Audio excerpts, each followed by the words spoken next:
So good afternoon, everybody. I know it's always good to go kind of toward the end. Actually, I wish I could sometimes go first because then you kind of forget me there.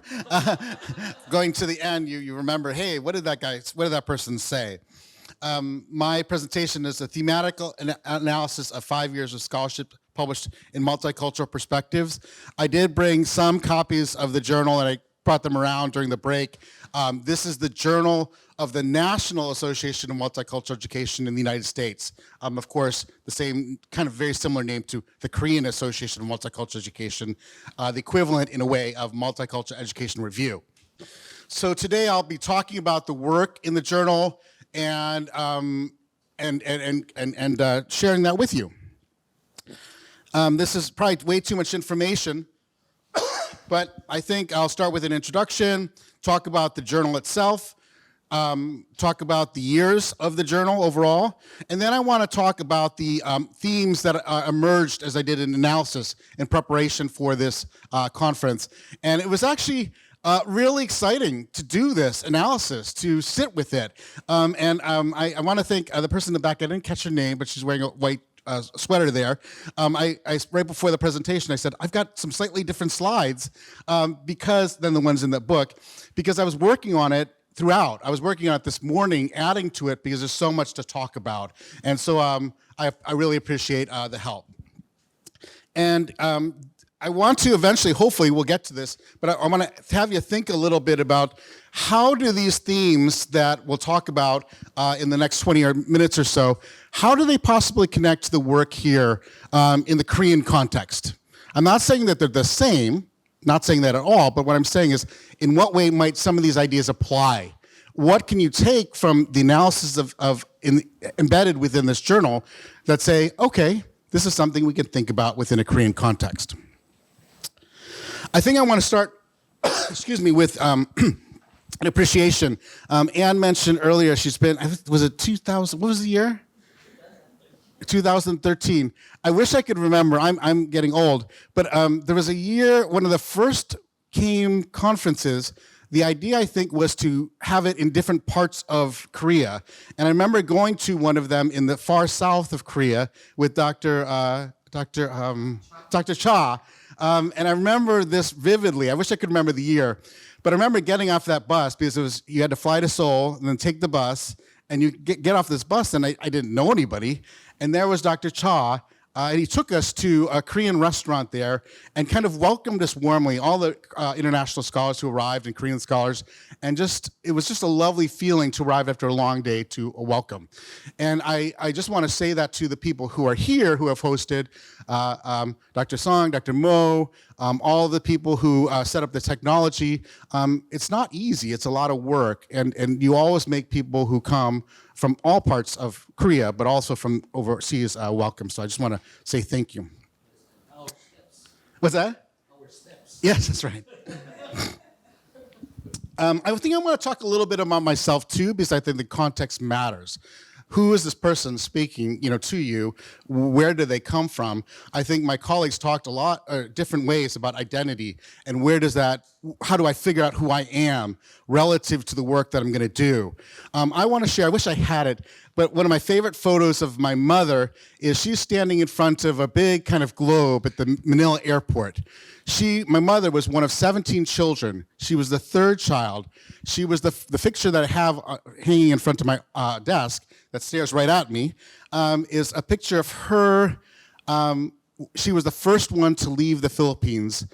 This was more than 65 years ago, to look for work.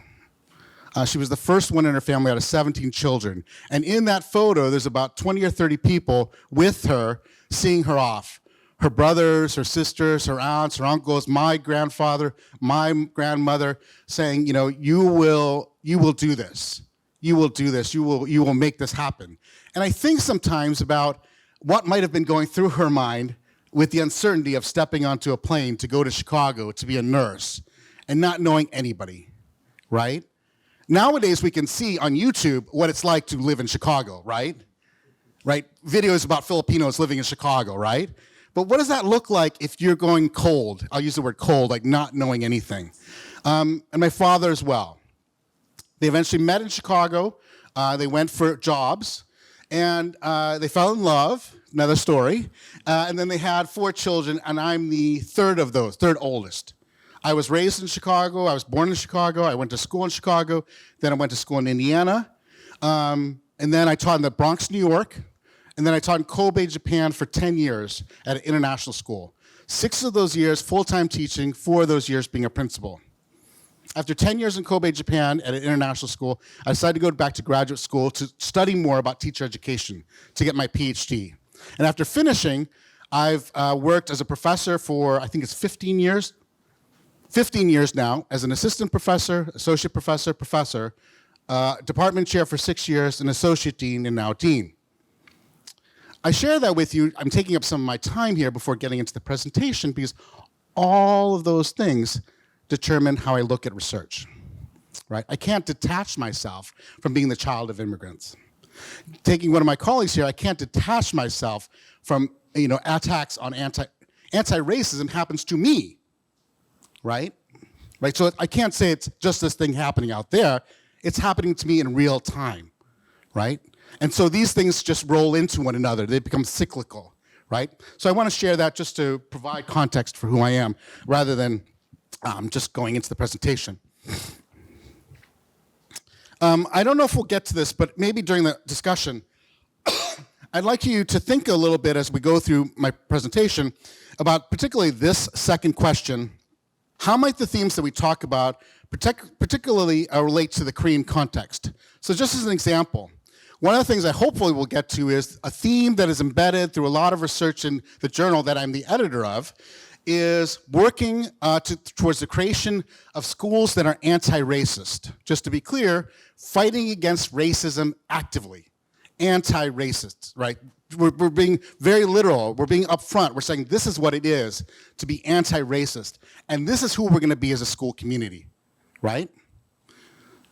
So again, what does that mean? What does that look like then in the Korean context, right?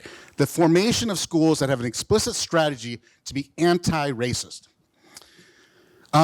Another theme that's prevalent in the research that I did was, what was the impact of the pandemic on schools in Korea, but particularly in regards to ADEI work, or diversity work, or multicultural work? In other words, did we take 3 steps back? Right? Did schools in Korea potentially, and I don't know if this is true or not, but I'm asking the question, in what ways were things delayed or pushed back? Or we can't do that, right? We can't do that. We wanted to provide more support for families, but we can't do that right now. And if that's true, what happens to 3rd and 4th and 5th graders, right? They went through school as a 3rd grader, 4th grader, and 5th grader without those supports, right? Do you know what I'm saying? That during the 2 or 3 years of a shutdown, those efforts weren't happening, so therefore, we've taken a step back in terms of our work. Just to be clear, in the United States too, or other places. One more maybe, I'll throw this one out for you to think about. In the United States, and I'll talk about it in a minute, there's a lot of work toward thinking about, if I am a student in a school, and let's just say, for example, and I'm Filipino, let me give you a personal example. In my own schooling experience, from the time I was age 3 to the time I was 18, and I can probably include to 22, college, age 3 to 22, I had no Filipino teacher the entire time. Age 3 to 22. No model, if you will, of what it means to be a teacher in front of me. So if that is the case, I had no role model of that. How could I aspire or imagine to be a teacher, right, when I have no role models of a Filipino in front of me? It helps. The research is pretty clear, right? You see people like you being teachers, and you think, that's something that's possible for me. So there's a lot of work in terms of pathways, in terms of encouraging students, for example, 4th or 5th graders, to think, maybe you could be a teacher, right? We want to support you to become a teacher. Usually, people who are Filipino aren't teachers, so let's support you, right? And there's programs built into schools. I work with one right now as a dean where we put money into this program to have students who speak Spanish start to think about becoming teachers in middle school, support them in high school, and support them in college to eventually, if they would choose to, go back to their home communities, right? A kind of a full circle experience. But here's the question I have. In what ways is that happening in Korea in terms of students who, for example, might come from a multiracial family? Do they see teachers who come from those same backgrounds? And if they do not, does that then possibly, I don't know the answer to this, but possibly does that keep them from thinking or imagining themselves as being teachers themselves, right? In other words, just to be clear, where are the role models? And have we thought about it? So the journal is Multicultural Perspectives. It's the journal of name. I said that earlier. There's a link there. I'm the editor. I've worked on the editorial team for, I believe it's 8 years and 5 years as the editor. I want to acknowledge Alyssa Hadley-Dunn, who is a senior associate editor. There's a lot of words here, but it's a journal dedicated to social justice, equity, inclusion. It celebrates culture and ethnic diversity. And what I want to point out here is really interesting because there's a lot of different pieces to the journal. It's not just all empirical articles that are data, theoretical research, theoretical framework, findings, etc. Some of the sections are creating a multicultural classroom. So the article is, how do you do it? Like, I want to do this as a teacher. I want to build in cultural responsiveness. How did I do it? And by the way, sometimes it didn't turn out well, and I'll talk about that. Another section is personal perspectives. Somebody writes from a first-person account of, I've been a teacher. Ann Lopez earlier talked about the attacks on DEI, the attacks on ethnic studies, and other things. I'm the teacher who's getting attacked.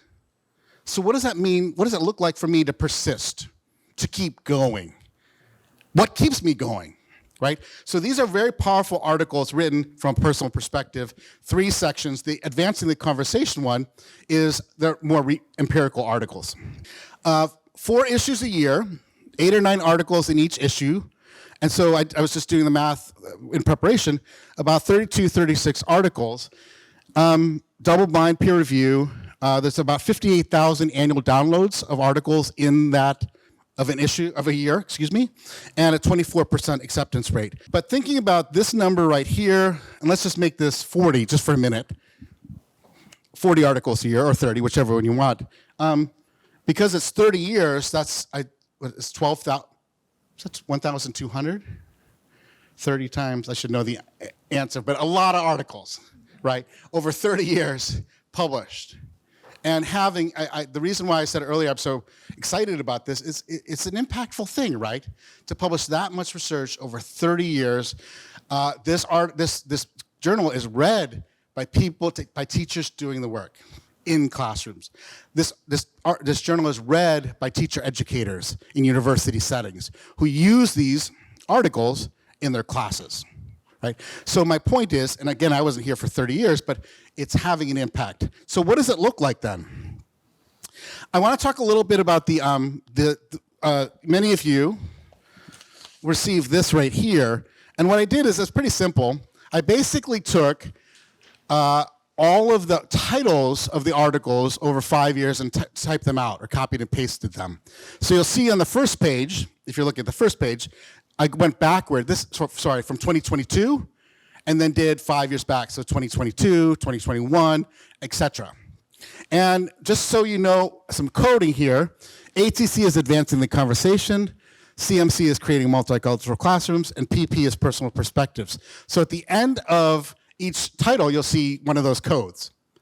And then what I did is I went through and kind of coded keywords. For example, urban Black first generation, anti-Blackness and wellness, online equity courses, and then started to put those headings or those titles into groups to see, for example, were there a lot of articles about anti-Blackness, right? And put them into a group together. So I could see there were 10 articles on this, or there were no articles on it, or sorry, just one, over that 5-year period of time. So here's what I found out. Well, before I get into what I found out, I also want to point out one other thing. One of the things that's been really, I find interesting, is we've had people come, we, the editorial team, have had scholars come and say, we really need to have more scholarship on this topic, this one topic, whatever it is. And so we would have a special issue. What that means is we'd invite 1 or 2 special editors to come and help us create a call around a topic, publicize that out, have all those articles, for example, revolutionary purposes or radical and liberatory academic writing. There was a call for that. How do you do this? People would submit their articles, they'd be peer reviewed, and then they'd be edited and then published. So I want to first talk about 4 or 5 special issues over the last 5 years. The first one was radical and liberatory academic writing, speaking truth to power for revolutionary purposes. The theme of this overall was sometimes people just write just to write. They're just writing. Sometimes they write to get tenure and promotion, right? But these authors, the theme here was, we need to write to change things, right? We need to write for a purpose instead of just writing to write one more article to put on our CV. And so these authors wrote from a very personal perspective around, let me just see, counter stories of academic writing for mid-career women faculty of color. So mid-career faculty of color women were talking about their experiences and how they had to fight the system that's entrenched in academia in order to be true to themselves, basically. To write about things that matter to them versus things that would be seen necessarily favorably by a tenure promotion committee. They wanted to push back, right? Next special issue, I think. This was an important one. This was in 2022 as well. Some excuse me, professors came forward and said, and this was referred to earlier in one of our presentations, a huge spike in Asian American violence, so we need to pull together to write about what that experience looks like from the perspective of teachers and professors. Anti-Asian racism and racial justice in the classroom. This was a Creating Multicultural Classrooms article. I mentioned earlier anti-racist schools. These are schools that are focused with a mission of, we're going to fight racism. We're going to address it. We're going to name what it is, right? We will build a curriculum with anti-racism embedded within it. There will be lessons on this. So there were a lot, actually, I was looking at this morning, there were a lot of articles on this in this special issue that were submitted. Eradicating anti-black logics in schools. Parenting, anti-blackness, black joy, and embracing humanizing critical sociocultural knowledge. Reason I put this in yellow was this theme, special theme was, in these troubling times, the need for more critical perspectives of civic education. And this connects to the theme today. So this was in 2019. This one in 2019 was race and racism in PK contexts. And it was fun to do this because when I started to copy and paste, I realized that I had edited this one. And this was an issue that was published in 2019. And a number of scholars had come to the Kane conference. I think it was 2019, 2018. I have to remember the year. And we were so kind of moved by the work that people were doing that people wrote about their experiences right here. So people like Carl Grant, I think it was Francisco Rios, a whole special issue was dedicated to the work that people had done and the talks they'd given here to memorialize that in print. So I'm going to switch gears. Those were special issues. But remember I said earlier I started to do keyword search or keywords, identification, and then theme them. Here are some things I found. I found that there were a lot of articles on re-envisioning the work of teacher preparation and critical multicultural education. So teacher preparation can't stay the same. It has to change. It has to change if we believe in critical multicultural education. So if you believe, and Anne was talking about this in her talk, if you believe in critical multicultural education, you can't stay still or static. You have to change the ways in which you teach and the ways in which you create curriculum. And a lot of teachers wrote about that. Sorry, professors and teachers. I thought this one was really interesting, personally.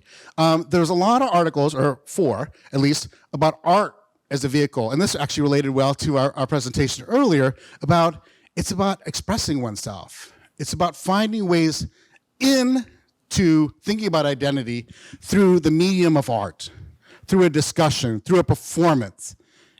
It's not just about reading something at home and then writing about that thing, right? Or rote memorization. It's about feeling it. It's about being there. And this was another key theme I found. There's a lot of articles about anti-blackness, right, in the last 5 years. And even surprising to me, even though I had edited a lot of these articles, because when you count them, you're just doing it every year, but when you count them up, there were like 10. Anti-blackness and wellness.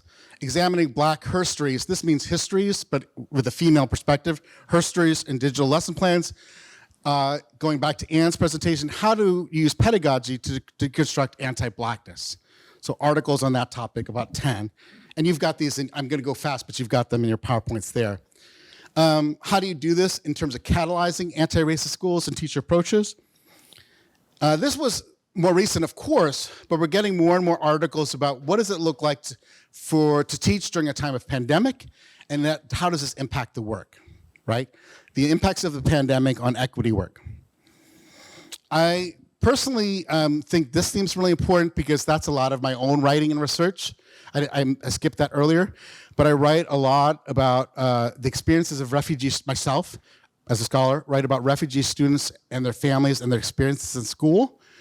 So looking back over time, I found a number of articles that looked at how do we work with refugee students in schools, and these were too interesting because they both had the same beginning, but they were totally unconnected, but this idea of humanizing research, right? Right? Because we know that research sometimes can be dehumanizing.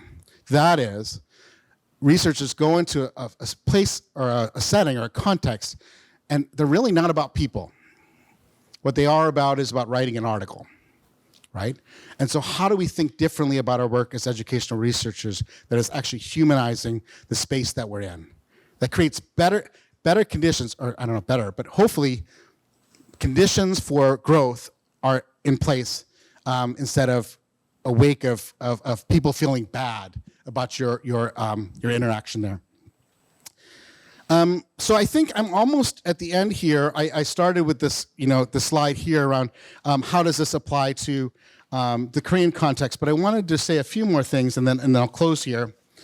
I think one of the things I learned by doing this this kind of retrospective, this look back, is I realized the journal well before my time, because I've only been like 7 or 8 years, relative to 30 years, has had an impact on the scholarship in multicultural education. Multicultural Perspectives is one of the main journals for multicultural education in the United States and Canada and other places, but it's had an impact. I think I've also started to think about research and scholarship can indeed change ongoing conversations in schools. They can and should. That is, research should not just be, scholarship should not just be about writing a nice article or it's kind of fancy or, wow, that's a cool idea. It should be about something that people can use in a classroom setting to change their practice, right? Right? So after they read your article, whether it be an empirical article or a personal perspectives or creating multicultural classrooms, can they use what you wrote to better impact the lives of children? And if they cannot do that, then I wonder, right, about the utility of that, right? Right? Are we writing to impact change, or are we writing just to write? I think all people should continue to be writing, right? Writing shouldn't just be for people who are professors or people with PhDs or graduate students or whatever, graduate degrees. Children should be submitting articles, right? Students should be submitting articles. Parents should be submitting articles, and we have examples of that in our journal. Parents are writing about what does multicultural education mean to them, if you will, on the receiving end, as they receive it, right? And when we write, we tell stories about the world in which we live and things that we love and make meaning to us. And when we stop writing stories, when we stop sharing these stories, we kind of interrupt change, right? Stories are a way to really talk about ideas in meaningful ways. And when a story is well told, it can be transformative, I think. And I think I'll end it there, but I hope that was helpful in giving you an idea of the journal and its work and some themes that are embedded within the work. I look forward to time for questions later.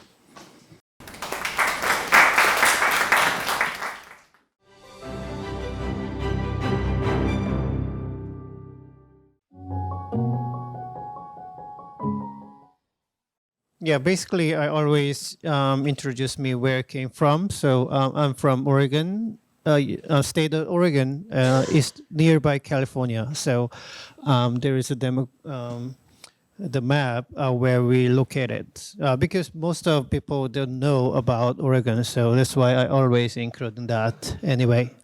Also, graphic design major. My background is fully graphic designer. So do you know what they're doing, related with graphic design? Actually,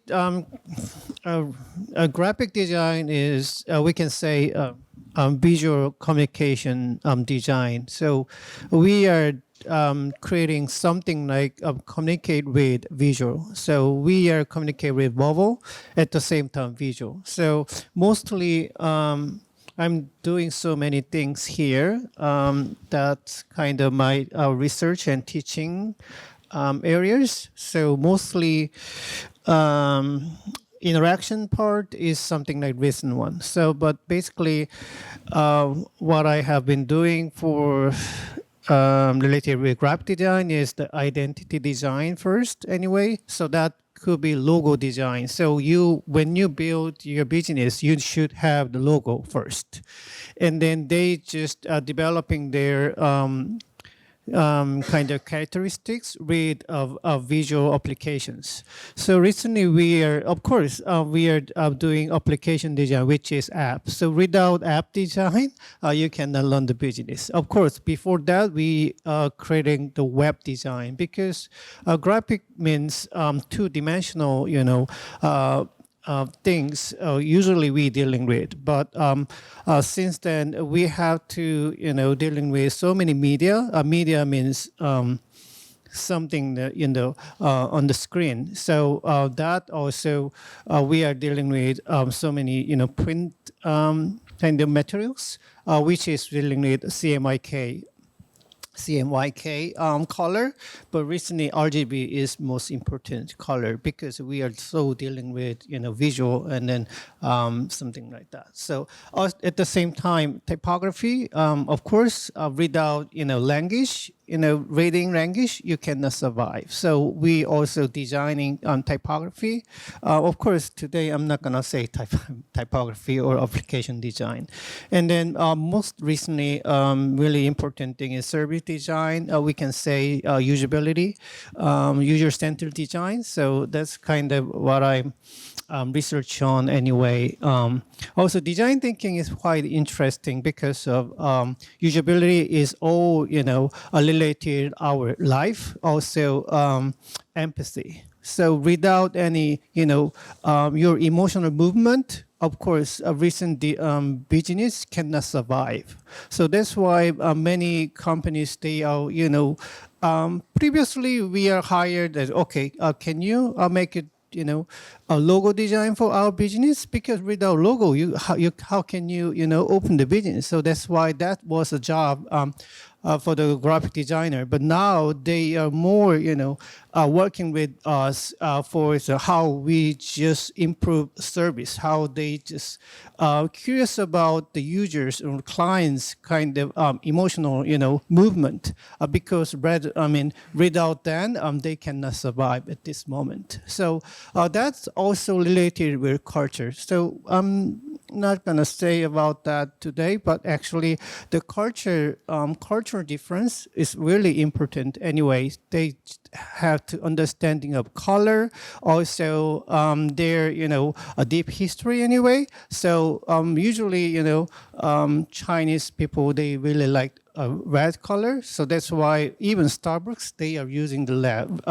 red color, in that country. So that kind of things also related with culture. Today I just want to share with some of my work related with social poster, and then yes, I said that I'm doing so many different things, but anyway, hopefully it's pretty related with this conference because of social issues is all around us anyway, and then sometimes in design or graphic design conferences or some competitions, they also relate to some, poster design. Also, if they have some issues, always call out, competitions or conference related with that subject. So I will introduce 5 different my design here. So first of all, cognitive bias and optical illusion is pretty important for us because I said that earlier before, we are communicate with visually, we just recognize almost everything, visually, but how much you believe your eyes. So when you look at this one, I don't know, it's a little bit moving around, but this is really simply, stable. At the same time, just, fixed image. But this seems like, moving around. That's not gonna, fall or you don't have any problem with it. So that's kind of illusion part. So another illusion part is here. So it's still, very, moving around and something like that. But people believe that, okay, how can, this graphic is moving around, but it's really stable. How much you believe your eyes?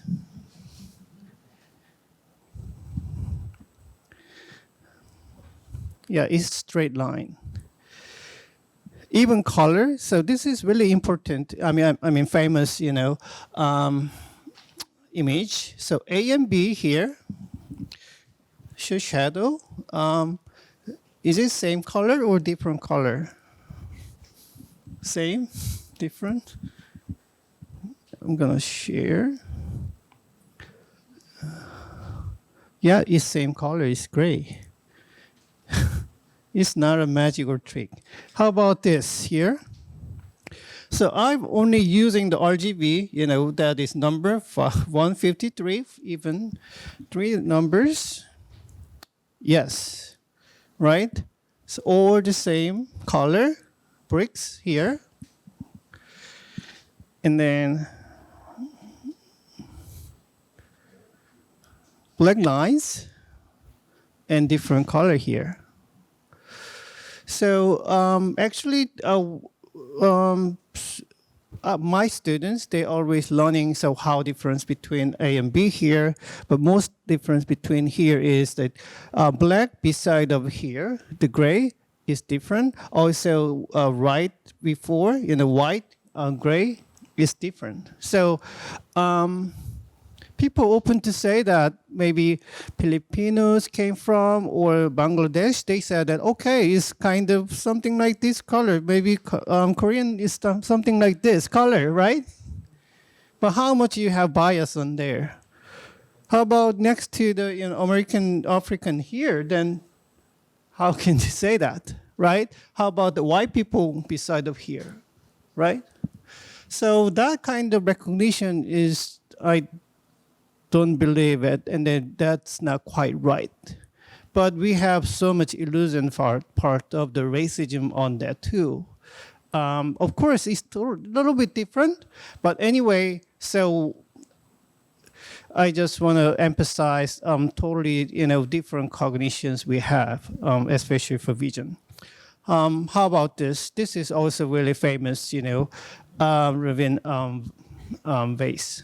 So sometimes people just say that, so this, two humans or vase here. So we have different perspective, different background, and then we just see differently, That's why, this is, famous, and then I knew that, but mostly we just unconsciously say that something like we have stereotype. So that's what I just want to say, please don't, emphasize for or implement to your experience to the other, that kind of things. I want to say that. So here's quote. So of course you will believe your eyes, but actually that's not right. So here is some, raised faces, and then how much you can recognize who came from, how about their originality. So of course, I also born in South Korea, and then I studied in U.S., and then I've been there over 20 years. But still, in Corvallis, which is my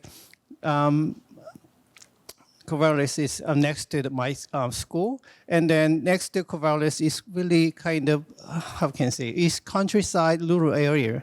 So when I go to a restaurant, and then some old people, seniors, they just face to me, and then they say that, oh, welcome to Oregon, or welcome to America.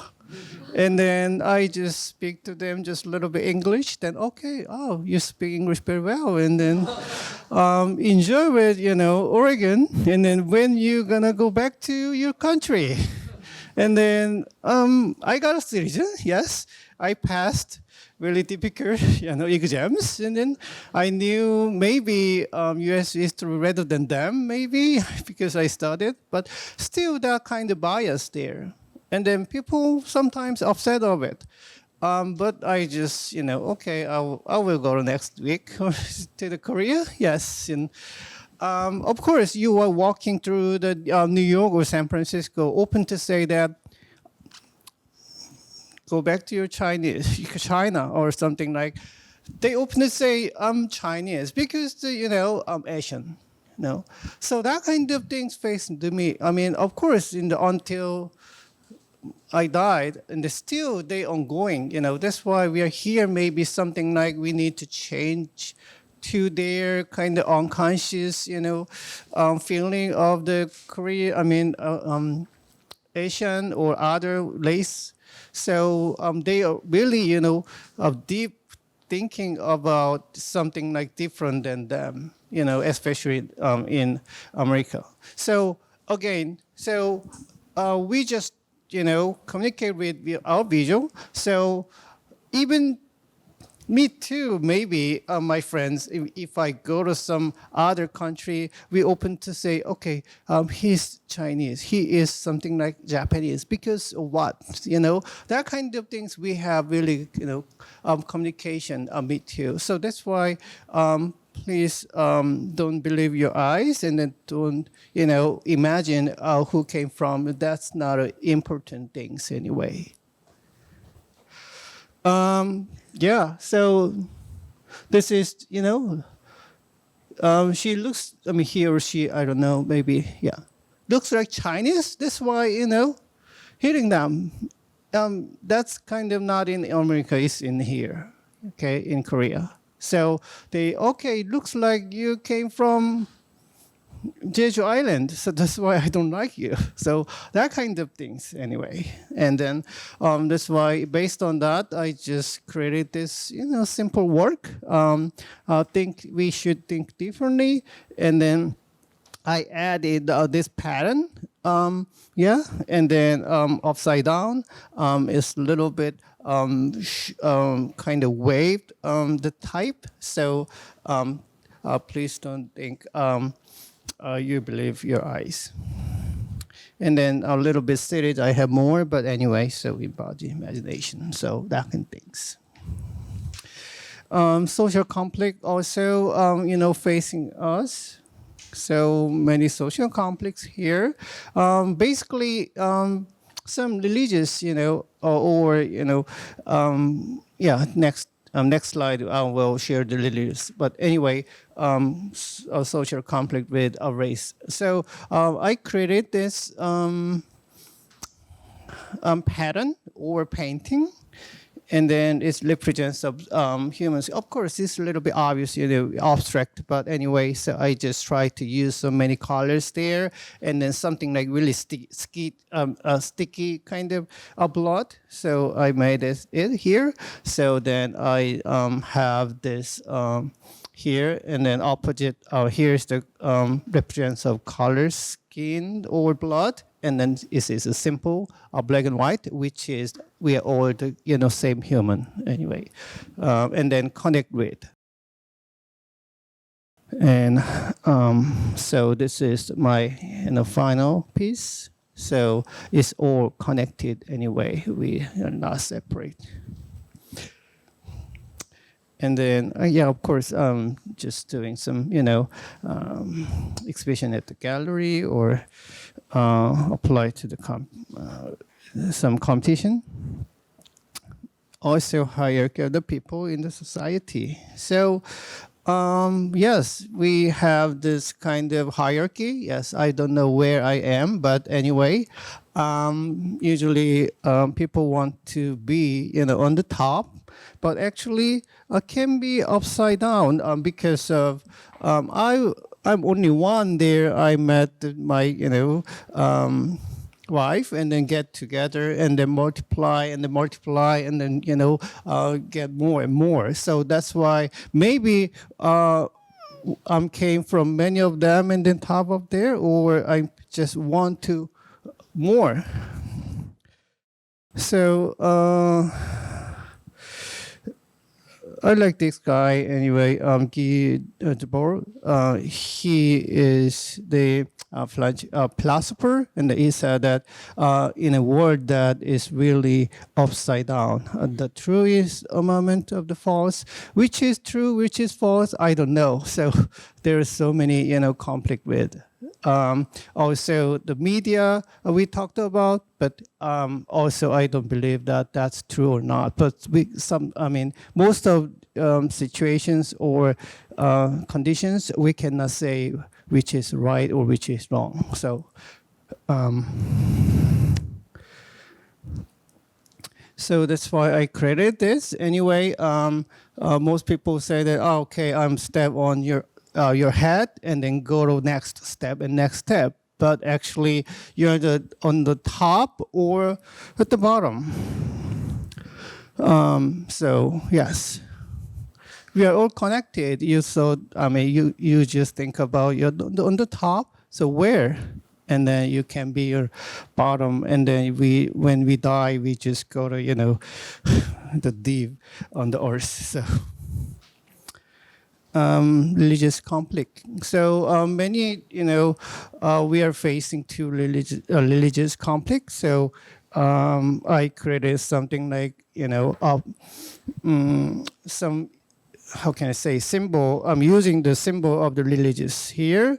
Of course, it's a little bit abstract too, because art usually is really abstract. And so that's why I created this, brought this symbols, and then simply I made it. But actually, that's not it's really washed up. But anyway, this is not kind of interesting moment. But I added this, circle, so it represents the globe. Actually, I programmed it this graphic.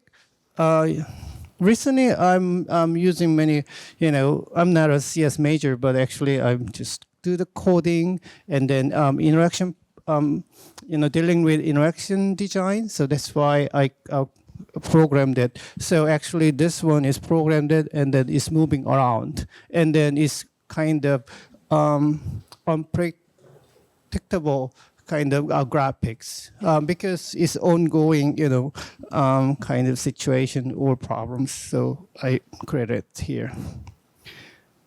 And then people can explore with mouse and then just globe, rotating. Yes, so this is my final piece here.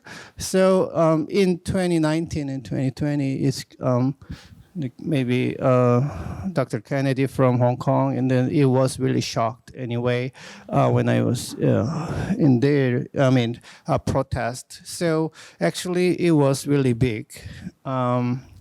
And then finally, the protest. They have a lot of paper sprays or gas, and then even they cannot talk each other. But they should, communicate somehow. So they discovered how they communicate each other because, and then also they.